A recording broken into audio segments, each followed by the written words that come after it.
va voir en détail dans cet épisode. L'idée, c'est de parler de ce qu'il a fait, de ce qu'il a mis en place et ensuite de son pivot, puisque tu vas comprendre que, euh, un petit peu comme les boîtes, les startups, tu sais, ils se lancent sur un produit et ensuite ils pivotent, ils changent, ils s'adaptent, peut-être suite à une compréhension de marché ou peut-être parce qu'il y a une meilleure rentabilité ailleurs.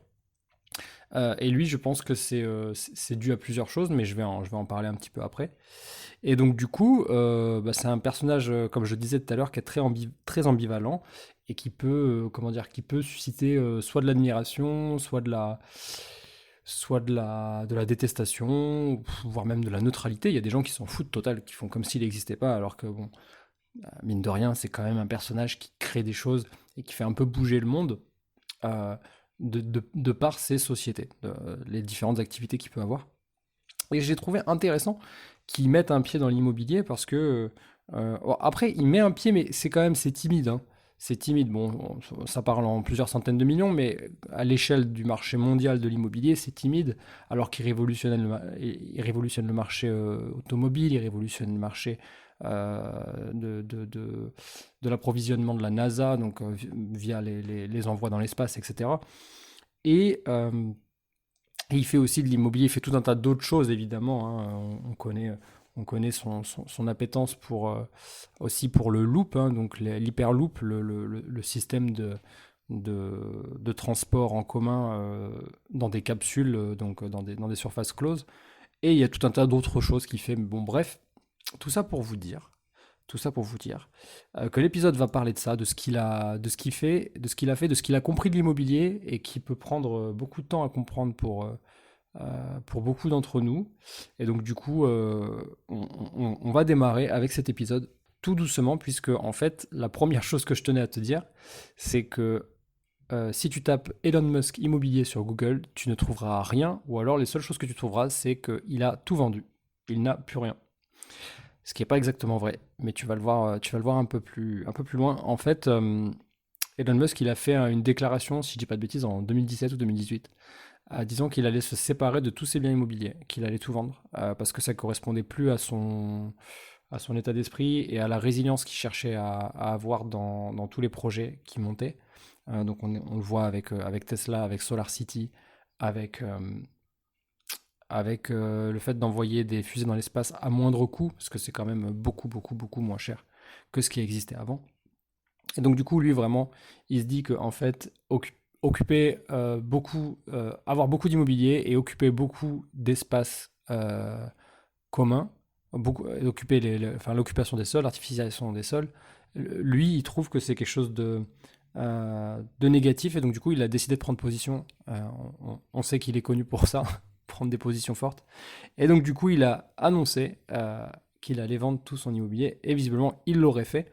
Évidemment, tu comprendras que je suis pas journaliste investigateur et j'ai pas été vérifié sur sa déclaration fiscale s'il avait vraiment vendu tout son immobilier, mais je vais te dire en tout cas ce qui a été publié et ce qui est connu des gens et des journalistes qui s'occupent de faire ce genre de recherche. Et en fait, ce qui est, euh, ce qui est intéressant avec cette première annonce qu'il a fait, c'est que, bon, déjà, il est très fort parce qu'il a réussi à duper tout le monde avec son storytelling décarboné en quelque sorte, hein, son storytelling, son greenwashing. Euh, En fait, faut savoir que, bon, il a dit ça parce que ça permet, en fait, comme dans tout ce qu'il fait, il prend une position et il sait que il y a une majorité de gens qui vont le suivre, ou en tout cas qui vont adorer la prise de position. Donc ils vont pas regarder l'ensemble de ce qu'il fait, ils vont juste regarder cette position qu'il vient de prendre. Et ils vont se dire, oh c'est génial, ce gars est un génie, il vient de prendre une position qui nous parle vachement, parce que c'est dans l'air du temps. Voilà, c'est vraiment un truc, on en parle énormément en ce moment, on entend à la radio, à la télé, tout le monde en parle, faut faire attention, etc. Et donc du coup, il se positionne, et d'un seul coup, les actions de ces sociétés augmentent. Pourquoi? Parce que les gens ont confiance en lui, il croit en ce qu'il est et en ce qu'il dit, et aussi, puisque c'est vrai qu'il fait les choses, en ce qu'il fait. Et donc du coup, ils se disent, le meilleur moyen de contribuer à ce que je crois moi, c'est en investissant dans l'entreprise de quelqu'un en qui je crois. Donc voilà comment c'était bien monté de sa part, il a bien tiré les ficelles. et c'est surtout, c'est que c'est pas vrai, en fait. Et il a peut-être vendu ce qu'il avait en nom propre, mais il faut savoir que Elon Musk, il détient de l'immobilier, je vais te dire lequel juste après, et une des meilleures solutions, un des meilleurs modes d'exploitation de biens immobiliers qui existent, un des plus rentables, et qui est majoritairement connu que des entrepreneurs, des entrepreneurs dans le dur, quoi, des gens qui montent des sociétés, et pas forcément de l'investisseur en investissement locatif dans le particulier lambda. Donc du coup, on peut rentrer dans le vif du sujet déjà avec en faisant un petit listing en fait de ce qui possédait avant et de ce qu'il a revendu suite à cette annonce, parce que ça, pour le coup, ça a été en grande majorité publié. Même si après, tu sais, c'est les États-Unis, c'est pas comme en France au niveau de la déclaration de ce que tu as le droit, enfin, de ce que tu es obligé de dire. Tout n'est pas publié. Il y a une grande possibilité de secret là-dessus. Mais tu vois, j'avais réussi à trouver plusieurs listes et en les croisant, j'ai trouvé plusieurs biens immobiliers. Donc il a quand même possédé pour plus de 120 millions de dollars d'immobilier, des maisons essentiellement, et aussi un immeuble, mais il a visiblement tout revendu. Donc quelques exemples pour donner des chiffres, pour faire plaisir pour faire plaisir quand même, parce que ça régale les oreilles. Donc il avait pas moins de 1, 2, 3, 4, 5. Il a accumulé, et non pas... enfin, il a accumulé, c'est-à-dire dans le temps, 6 propriétés sur Los Angeles déjà. Donc il aurait revendu une première propriété au 954 Somera Road. Le 22 décembre 2020, il aurait revendu 29 millions de dollars, un peu plus de 29 millions de dollars, qu'il l'avait acheté 24 millions. Alors, ce qui est intéressant, c'est que sur toutes ces ventes, il a toujours fait de la plus-value. Des fois beaucoup, des fois peu, mais toujours de la plus-value. Donc 29 millions de dollars pour 24 achetés. Je te fais des chiffres ronds, hein, je rentre pas dans les virgules. Toujours sur Somora Road, le numéro juste à côté, en fait, il a dû acheter la maison d'à côté, je pense, parce qu'il s'est séparé. Et donc, du coup, il a dû acheter la maison d'à côté pour lui. Et il a laissé cette maison-là à sa femme pour qu'elle garde les enfants dans cette maison, là où ils grandissent. Enfin, en tout cas, c'est ce qui a été relaté. Donc là, c'est une maison qu'il aurait acheté 4 millions et qu'il aurait revendu 4 millions 4. Voilà, toujours là-bas. Beaucoup plus loin, dans la même rue, il a acheté une villa 6 millions 7 qu'il a revendu, pardon, 6 millions 7 qu'il avait acheté 6 millions 4. Donc là, encore une fois, peu de plus-value. À mon avis, ça paye à peine les frais là-bas. mais voilà. Ensuite, sur Shalon Road, toujours à Los Angeles, il a vendu pour 21 millions, pardon, de dollars, un peu plus de 21 millions de dollars. Il avait un manoir, et ce manoir, il l'a revendu. Il avait acheté 20 millions, donc il a fait 1 million dessus. Encore une autre maison qu'il avait achetée sur Shalon Road, toujours la même. Bon, visiblement, il y a des rues qui remontent, qu'il apprécie, parce que. Bah, après, je connais pas trop Los Angeles, mais j'imagine que aux États-Unis, quand on aime un quartier, en fait, on aime la rue, et on reste dans la même rue. Donc là, c'est une maison qu'il a revendu 7 millions, qu'il avait acheté 6 millions 7. Donc très peu de marge. Et alors celui où il a enregistré la plus grosse marge, en fait, c'est celui qu'il a gardé le plus longtemps. C'est un manoir qu'il a acheté. Euh, Quand je dis un manoir, en fait, c'est un ensemble de maisons. Là, c'est une erreur. Ensemble de maisons qu'il a acheté 17 millions de dollars en 2012 et qu'il a revendu 29 millions de dollars en 2020. Donc voilà, il y en a encore d'autres, mais je t'ai donné celles où il y avait les plus gros chiffres. Les autres, on s'en fout, c'était juste pour le plaisir des oreilles, pour la délicatesse de ces chiffres. En gros, voilà, il y a une liste, et en plus, il faudrait les croiser entre tous les articles, entre ce qui est vrai, ce qui est pas vrai. Il faudrait réussir à démêler le vrai du faux. Mais ce qui est important de dire, c'est qu'il a quand même possédé beaucoup d'immobilier, en tout cas de l'immobilier à forte valeur. Donc le premier point que je pourrais tirer comme leçon, c'est que lui, quand il achète de l'immobilier, il n'achète pas des petits trucs, il n'achète pas du... euh, il va pas chercher du rendement direct, il va plutôt chercher de la rentabilité globale. Donc la grande différence, tu le sais, le rendement direct, c'est quand on calcule son cash flow mensuel net.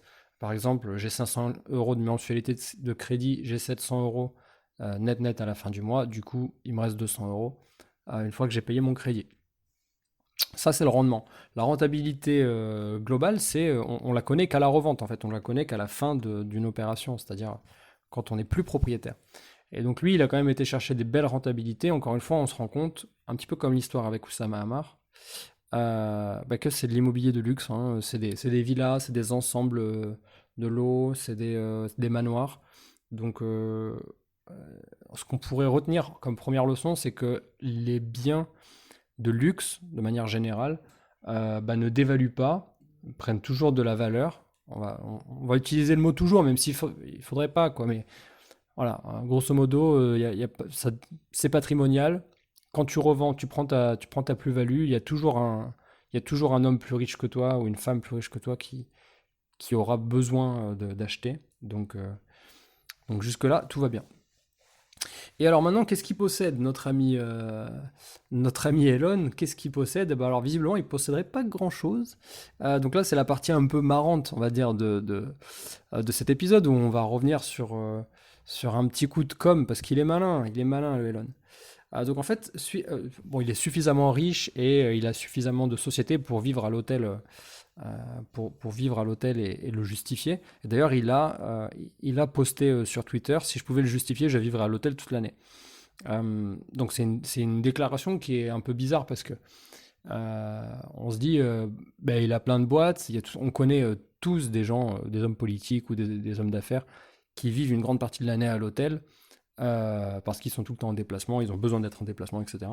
Et donc on se demande pourquoi un des mecs les plus riches du monde, si ce n'est pas le plus riche, j'en sais rien au moment où tu écouteras cet épisode, mais pourquoi lui il pourrait pas, tu vois, en fait. Et donc si je me suis permis de faire cette petite parenthèse, c'est tout simplement pour dire que, encore une fois, ce qu'il dit qu'il possède à l'heure actuelle, moi c'est ce que je pense, la façon dont je décrypte l'information.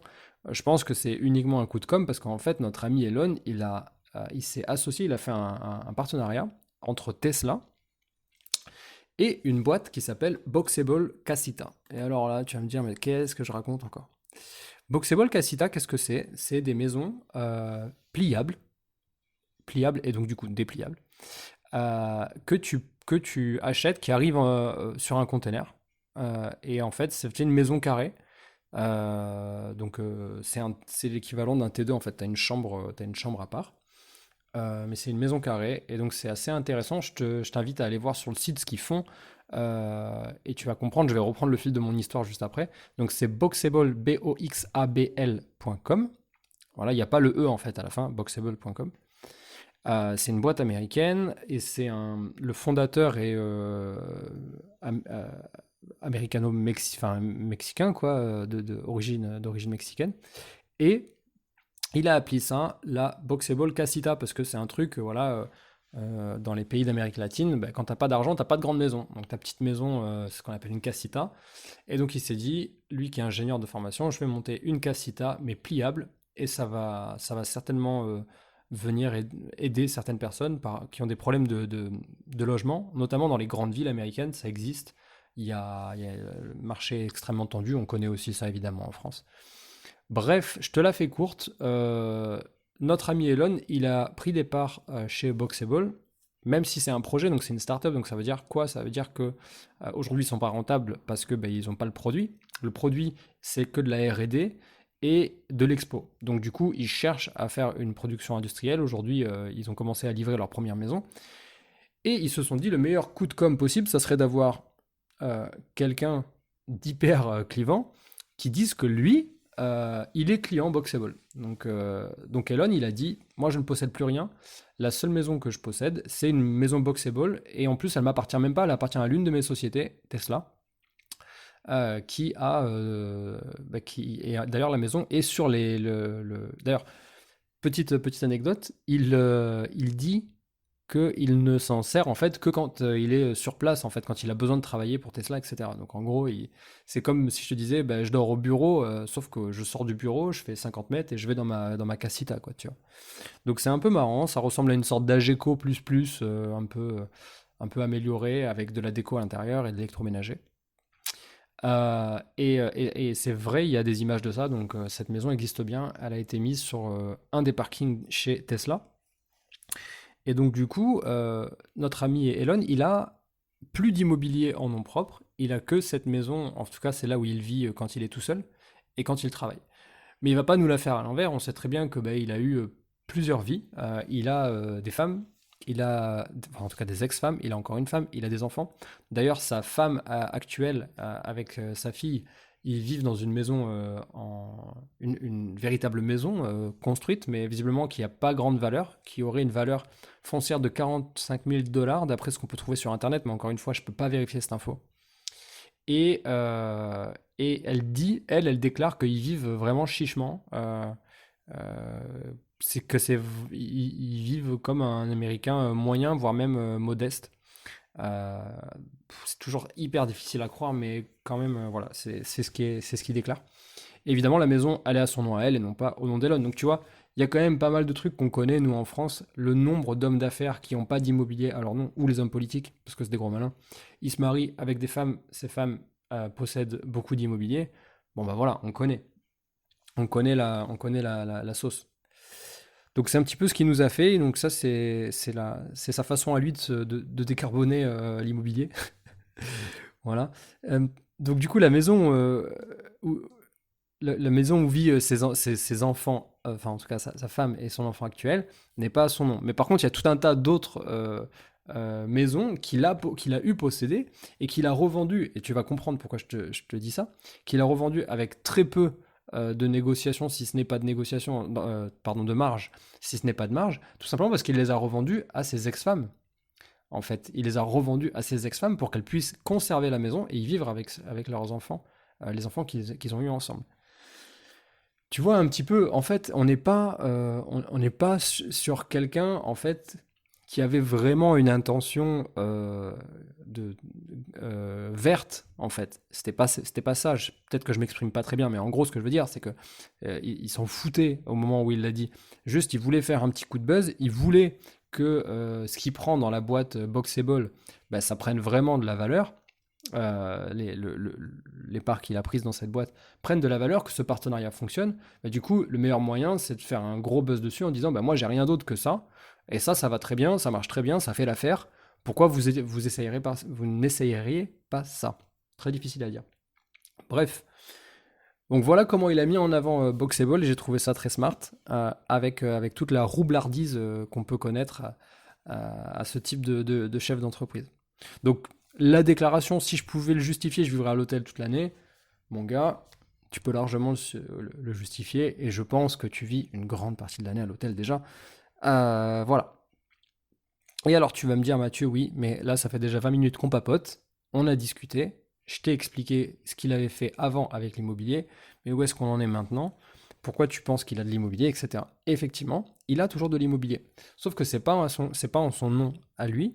Et je te parle pas non plus de l'immobilier qu'il a revendu à ses ex-femmes ou ce qu'il possède dans Boxable. C'est pas ça dont je parle. Tu vas comprendre que c'est beaucoup plus gros. Là, on parle de quelque chose de beaucoup plus lourd.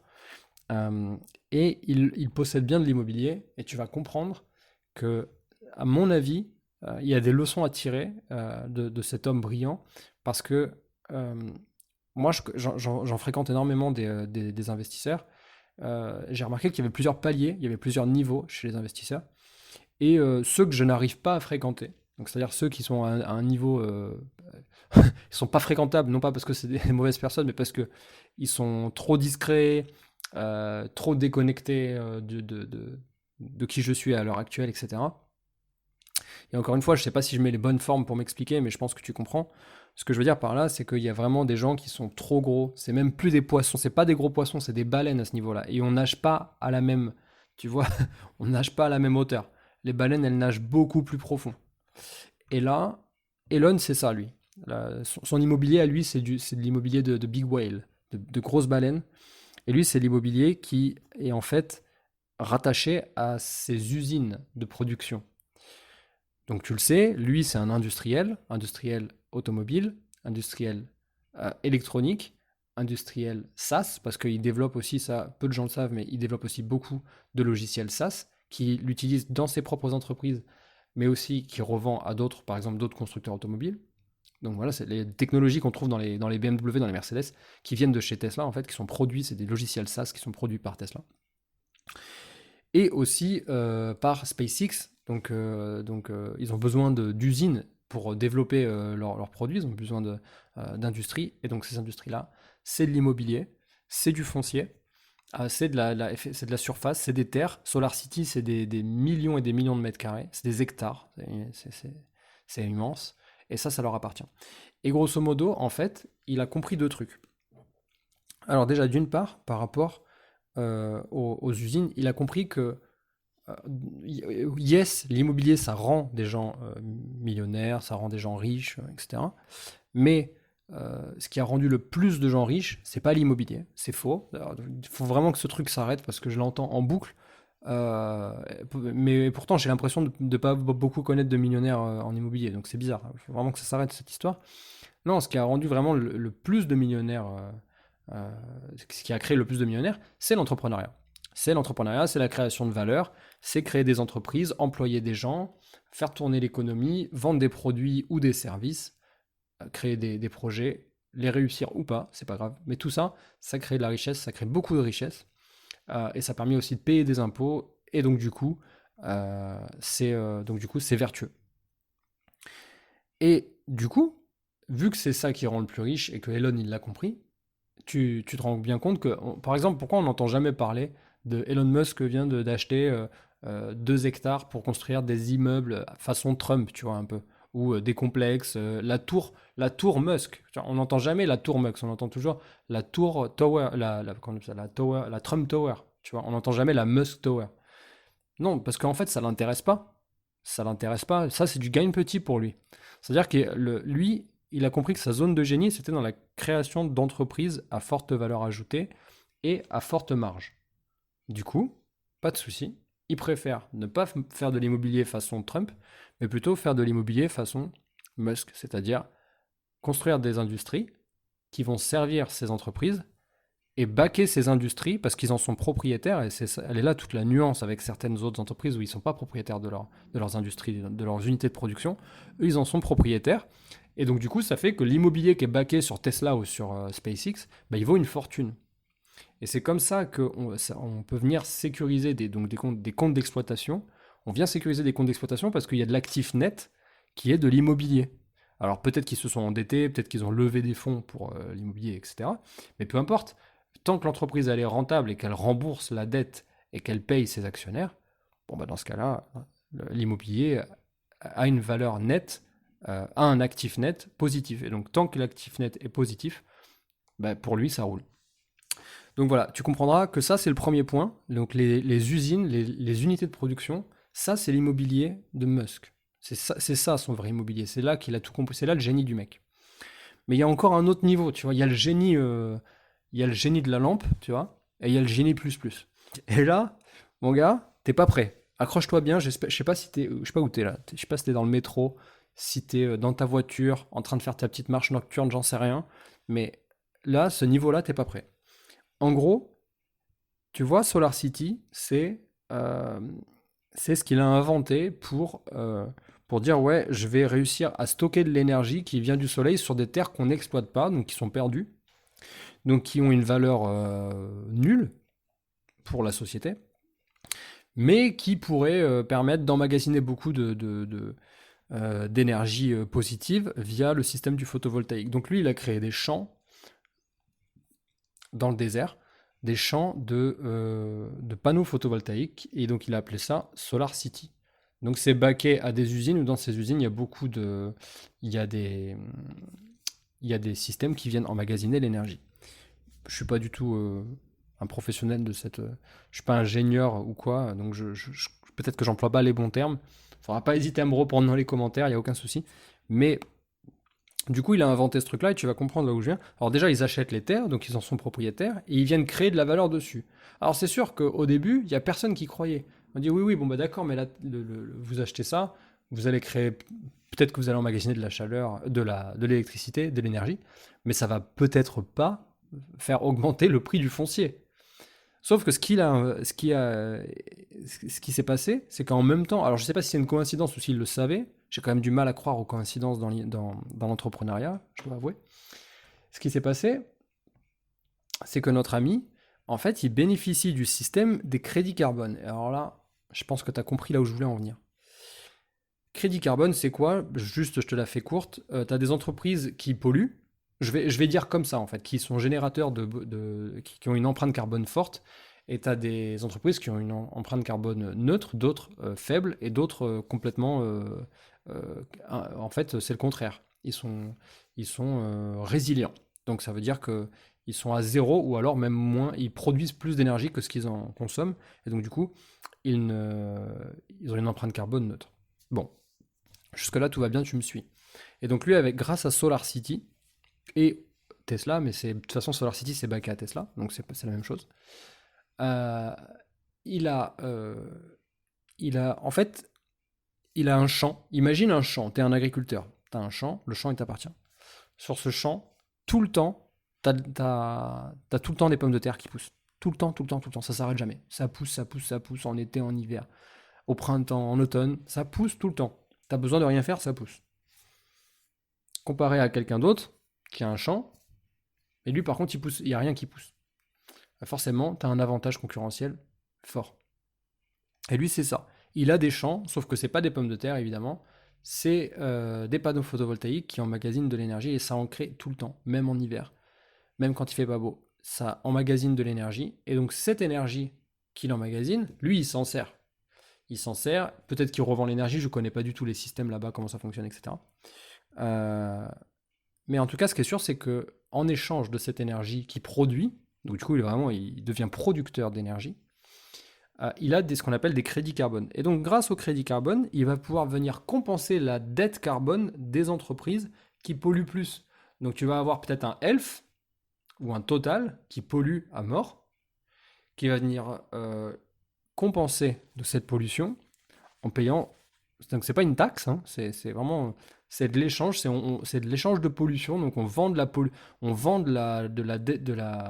du crédit carbone positif contre, on va dire, pour gommer, pour effacer de la pollution effective, de la pollution qui existe déjà, qui a été faite. Voilà.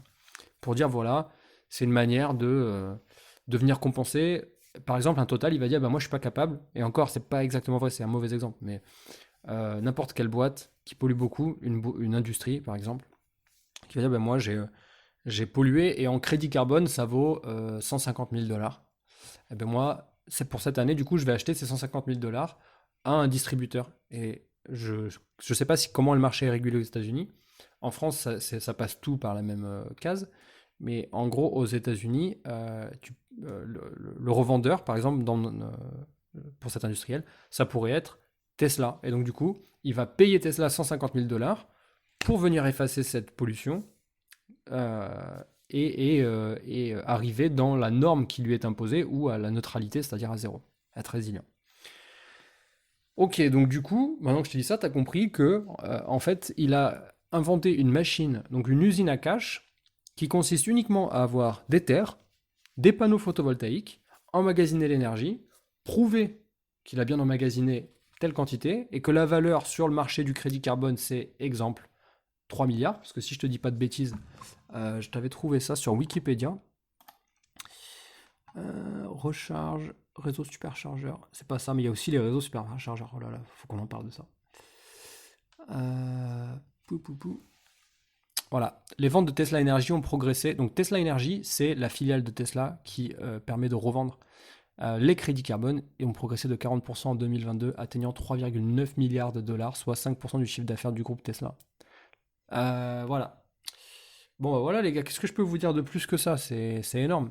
Tesla Energy, en fait, c'est eux qui revendent notamment les crédits carbone, mais ils revendent aussi plein d'autres choses. Ils vendent les tuiles Tesla, là, mais ça marche pas en France. Mais enfin, bon, bref, les tuiles Tesla qui peuvent emmagasiner de l'énergie, les Powerwall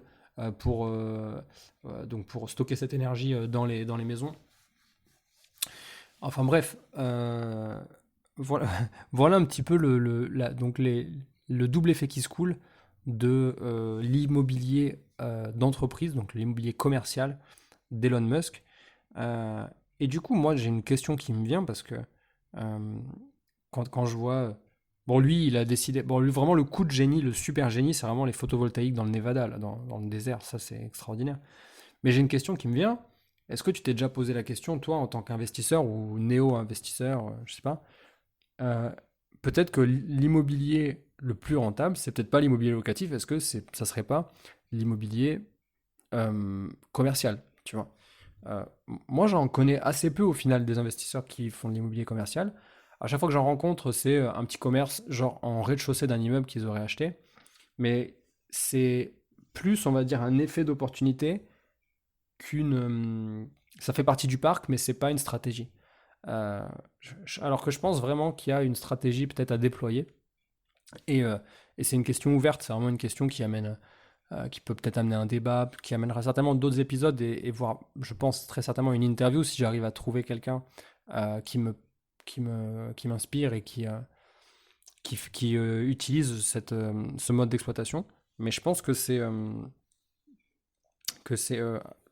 à mon avis, extrêmement lucratif. Et ça doit être aussi très technique, peut-être même plus technique que l'immobilier locatif, puisque ces gens-là, bah, ils sont ben, moins connus. Voilà ce que j'avais envie de te dire sur l'immobilier d'Elon Musk. J'espère que le descriptif t'a plu, en tout cas de ce que j'ai pu trouver. Aujourd'hui, on n'est pas rentré dans le détail tu vois, c'est pas comme avec Oussama Hamar où vraiment je suis rentré dans le détail du manoir qu'il a fait en Normandie, avec toutes les petites maisons qui peuvent être louées, toutes ces maisons de luxe qu'ils ont fait au domaine d'Ablon. Vraiment rien à voir. Mais l'idée, c'était plus de parler d'un mode d'exploitation et surtout de toujours peut-être aussi de discuter avec toi du fait d'être toujours ouvert sur les nouvelles possibilités, sur ce qui existe, qui est d'ailleurs pas nouvelle, pas nouvelle du tout parce que l'immobilier commercial ça existe depuis la nuit des temps, mais tu sais, enfin voilà, on dit souvent que l'immobilier commercial, ce qui est bien, c'est que euh, ton loyer, il n'est pas capé. Il n'y a pas de loi qui régisse, il y a pas on ne peut pas caper le loyer. La taxe foncière, elle est prise en charge par le commerce. Le commerce, s'il est bien choisi et qu'il est rentable, ben, tu peux augmenter le loyer, indexé sur la rentabilité, enfin sur le chiffre d'affaires sur le résultat en fait de l'exploitation qui est en place. Donc moi, j'y suis pas, hein. Si tu me suis depuis un moment, tu le sais. J'ai pas j'ai un local commercial, mais qui est pas exploité de cette manière-là.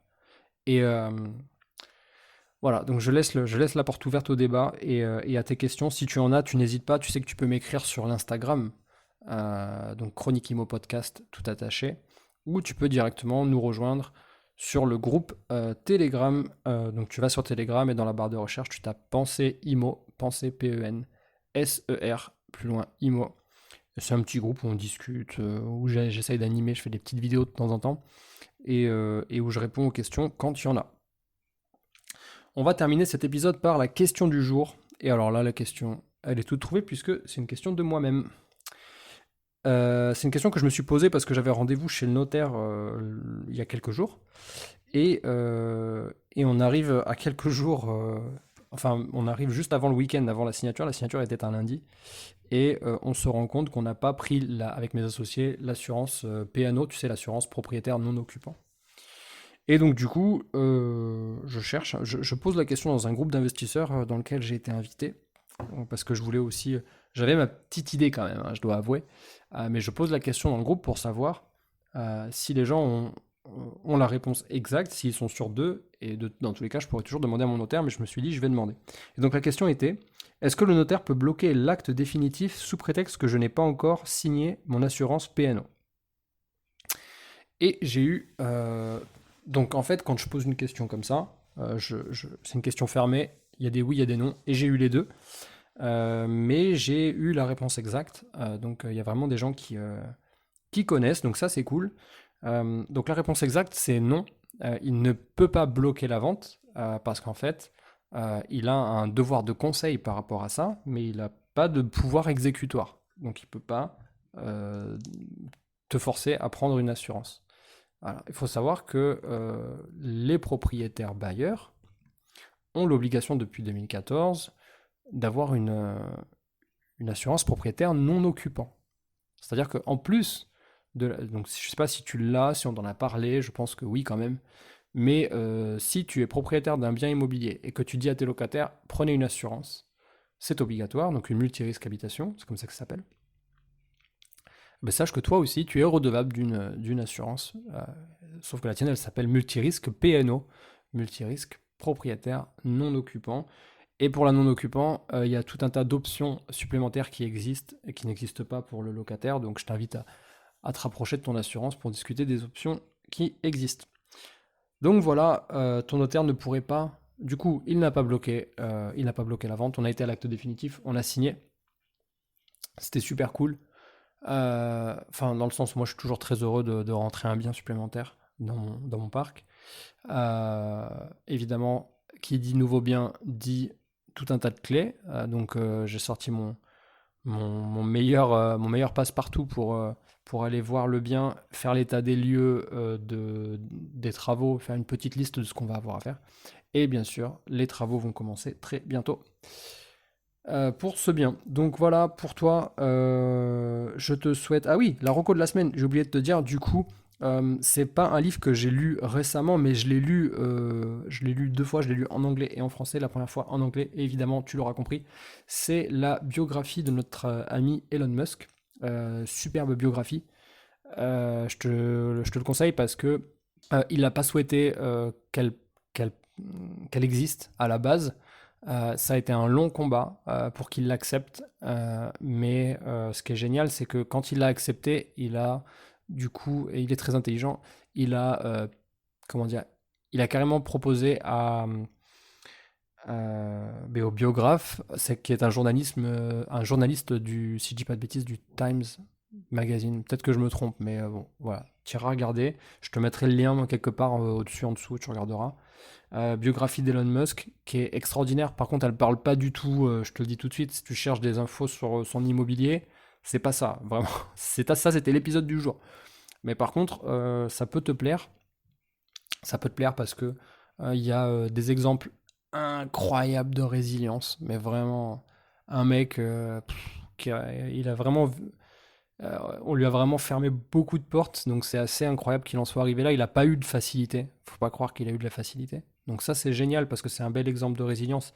Et quand tu as des exemples concrets, c'est ça que j'aime bien dans les biographies ou dans les autobiographies, c'est que tu as des exemples concrets, ça rentre dans le détail, ça t'explique les circonstances, ça t'explique qui était aux manettes pour dire oui, pour dire non, pour te faire avancer ou te faire reculer. Et donc ça c'est génial, j'adore les biographies ou les autobiographies, c'est vraiment mon format préféré de livre. Donc je te conseille celle-là. Et évidemment, elle a été écrite maintenant il y a un petit moment. Donc toutes les dernières choses que tu as pu entendre sur le personnage bah, ne seront pas mises en avant. Mais je trouve que ce qui est intéressant pour pour un chef d'entreprise, c'est surtout, c'est pas de connaître là où on est arrivé. C'est pas la ligne d'arrivée, c'est pas le moment présent, mais c'est plutôt la genèse d'un homme ou d'une femme qu'on qu'on admire ou pour lequel on a envie de connaître comment il a lancé comment il s'est lancé, qu'est-ce qui fait peut-être qu'il lui a donné de l'énergie pour tenir jusqu'ici. Et donc les débuts d'Elon Musk, en tout cas moi j'ai adoré ce bouquin, elles sont relatées dans ce bouquin, notamment l'aventure PayPal. Ça c'est je vous invite notamment à vous attarder sur le chapitre qui parle de l'aventure PayPal, ça c'était assez incroyable. PayPal qui s'appelait X.com, X, juste un X.com avant. Les gens ne le savent pas, mais si, ça existait bien. Bref, voilà. Donc, voilà pour l'épisode de la semaine. J'espère qu'il t'a plu. Je te dis à lundi prochain. Ciao, ciao.